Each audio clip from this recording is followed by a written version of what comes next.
Balzac 0001. Jean Mineur, publicité, 79 Champs-Élysées, Paris.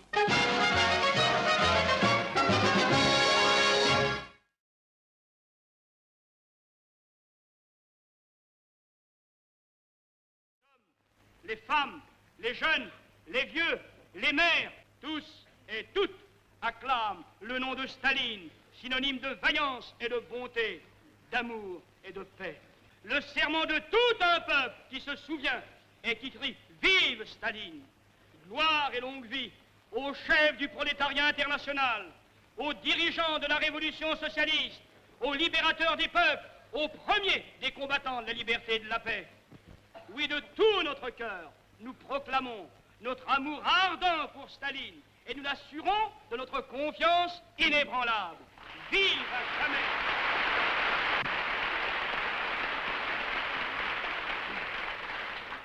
Vive à jamais notre cher et grand Staline! Vive le communisme!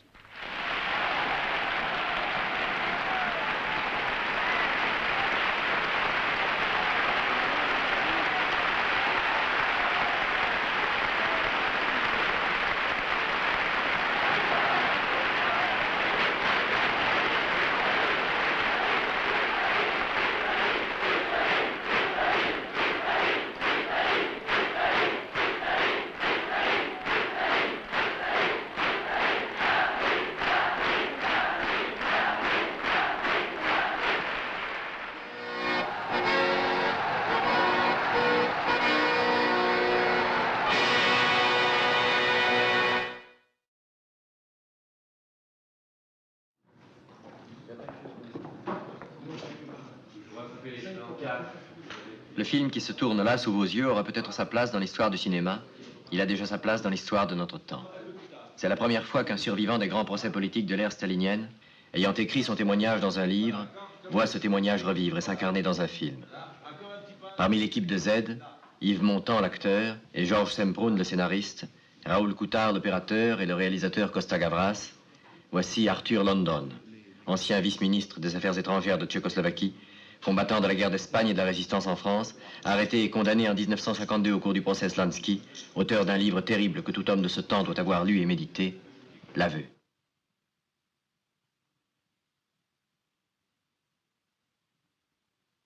Qu'est-ce qui sert mieux l'anticommunisme? De se taire, et en l'occurrence, jeter les voiles, c'est les fautes, et malheureusement, il faut le dire, c'est les crimes du stalinisme, ou si les communistes eux-mêmes, avec courage, entreprendre un examen critique des différentes étapes du socialisme, examiner les fautes, les mettre à nu, et arriver ainsi à rendre au socialisme sa pureté, ou pour reprendre une expression de mon pays, rendre au socialisme son visage humain. Et vous avez été vice-ministre. Vous ignorez l'ABC même de la dialectique. Il faut juger le passé à la lumière des vérités que le parti a établies aujourd'hui. Voilà la résolution que je vous demande d'adopter pour condamner l'espion et traître Laszlo Rajk, démasqué par nos camarades hongrois. Je demande à ceux qui sont d'accord de lever la main.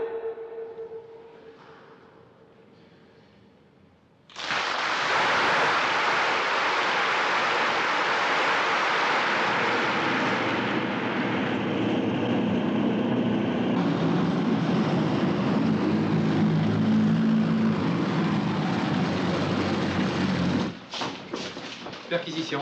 Tirez-vous. Non.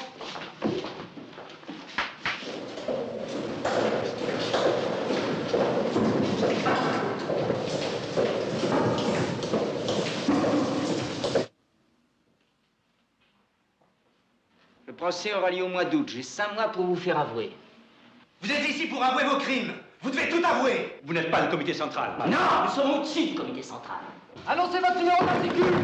Défense de vous asseoir. Défense de rester immobile. Marchez. Marchez. Marchez.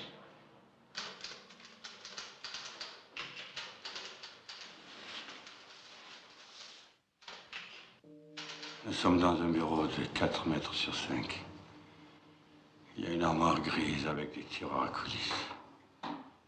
Une machine à écrire. Avouez que vous êtes trotskiste! Avouez-le! Avouez que vous êtes trotskiste, avouez-le! Mais pourquoi je le crois coupable? Moi? Faudra qu'il me le dise lui-même. La vie va être difficile pour toi. Le secrétaire général, l'ex-secrétaire général du parti, est ici.